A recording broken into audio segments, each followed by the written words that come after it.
My poor little Pete Pat. I thought maybe she'd want to warm up and come outside a little bit, but I just think that we're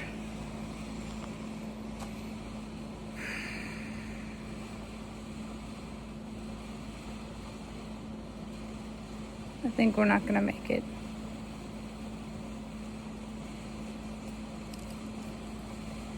And that, friends, breaks my heart.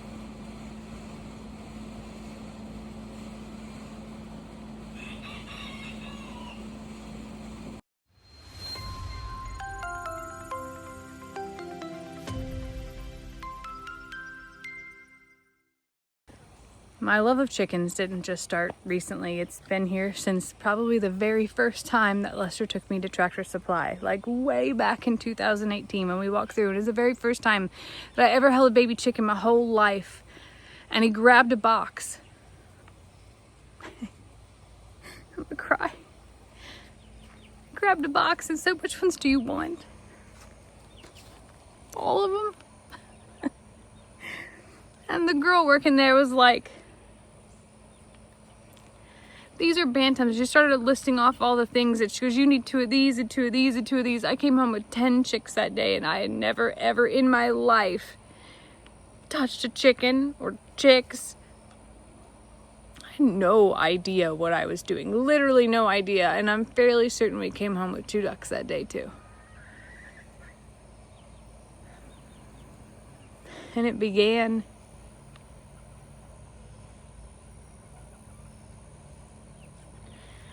slowly over time. Living in Plum Grove, we would get new chickens, and they would hide babies.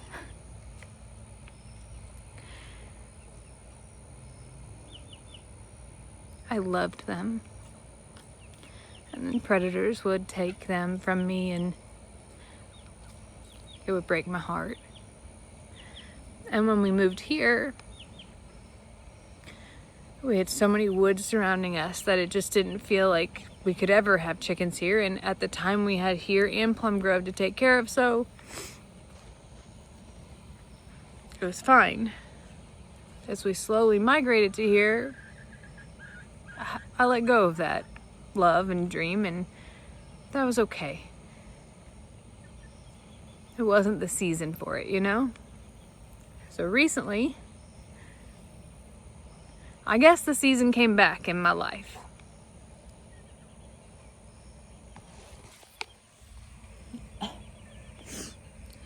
And I found this like happiness in the search, the introduction, quite frankly, the people. And then as I integrated them into this little flock, I was so proud of the way that everyone was so welcoming at that point in time, because they didn't have to be. They weren't to Clarence when Clarence got here. What I didn't know, though, there was a little silent, dormant killer lurking. And that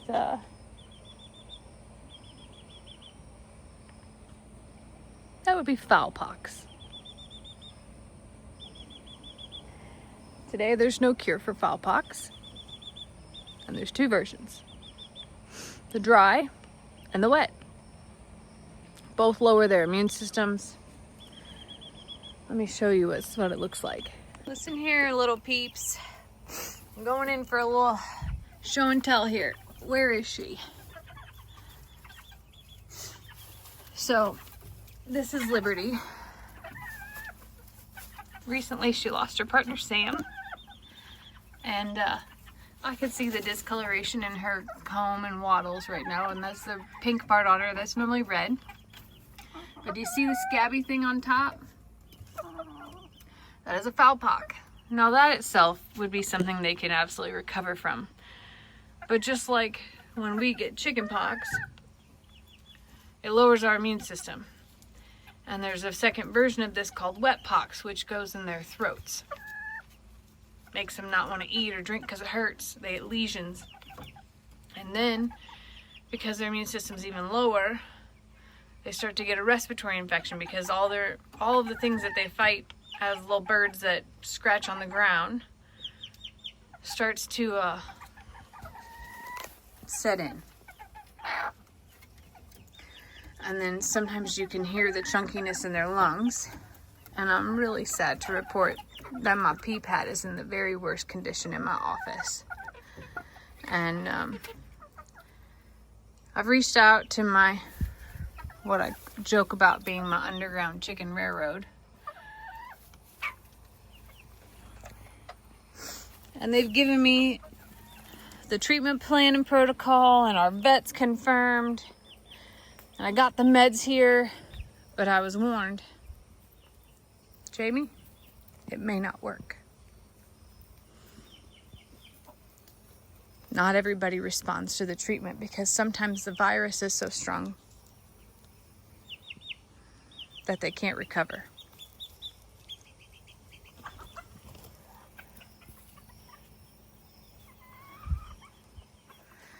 The virus is slow to show symptoms, slow to leave, and the things that it causes with the respiratory distress are like phases. So by the time you see the pox, the respiratory stuff is setting in. And then by the time you realize that they're not eating or drinking or they look lethargic, they're so dehydrated that they've let all kinds of things in. They've let their immune systems tank so low. And the people in the chicken world tell me, like, Jamie, it happens. It happens to a lot of people. And there's no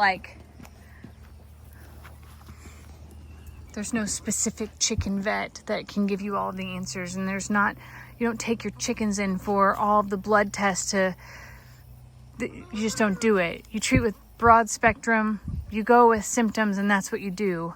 And then if you have massive things that you have happening and certain specific symptoms, then you bring in for necropsies or for lab testing to make sure you don't have something that is really bad.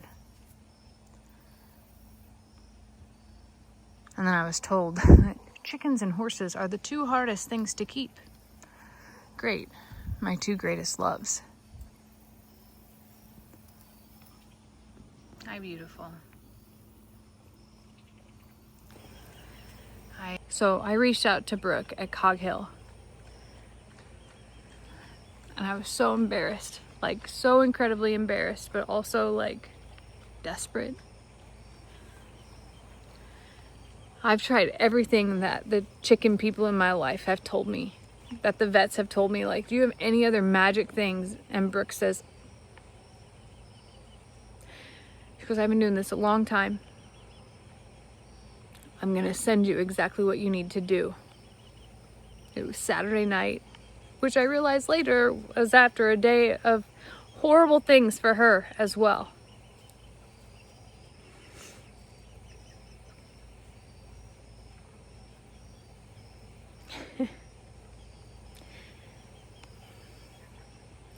And I cried as I'm texting her because, you know, basically putting in writing the things that have been in my head all day of, like, I'm failing, I don't know what to do, I just brought all these chickens in and they all sound sick and it's my fault because I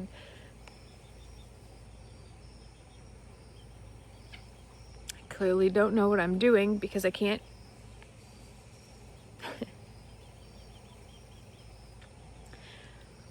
can't say that my original flock that was here is healthy now because they're not. Sam, my sweet little red rooster, passed. And now one of his girls is in my office fighting for her life. So Brooke hurried up and shipped me whatever medication she had left over. No questions asked, wouldn't take any money for it. And gave me all of the instructions of what to do. And those meds will be here tomorrow. But today, she said, use this what you have, use this what you have, and don't beat yourself up. Sometimes you can do everything that you're supposed to do and it's still not enough. And you would think 8 years into this that I would accept that. But I am horrible at accepting that. Anyway, I'm sorry for being kind of a wreck right now.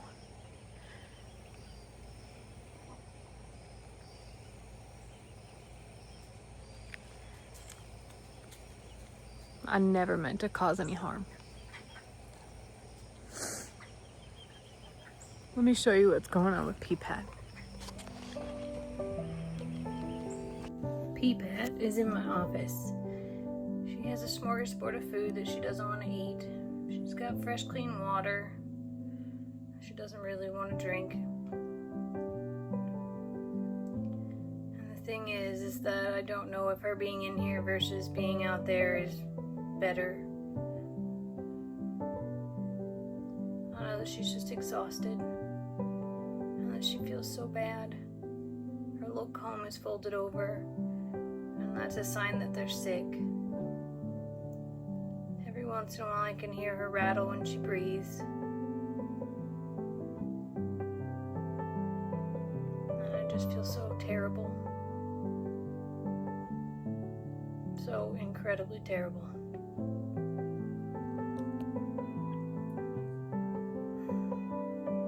I'm sorry, Peapat. I'm so sorry. My poor little Peapat. I thought maybe she'd want to warm up and come outside a little bit, but I just think that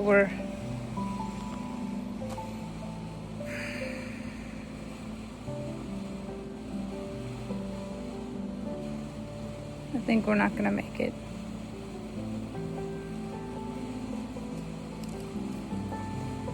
And that, friends, breaks my heart.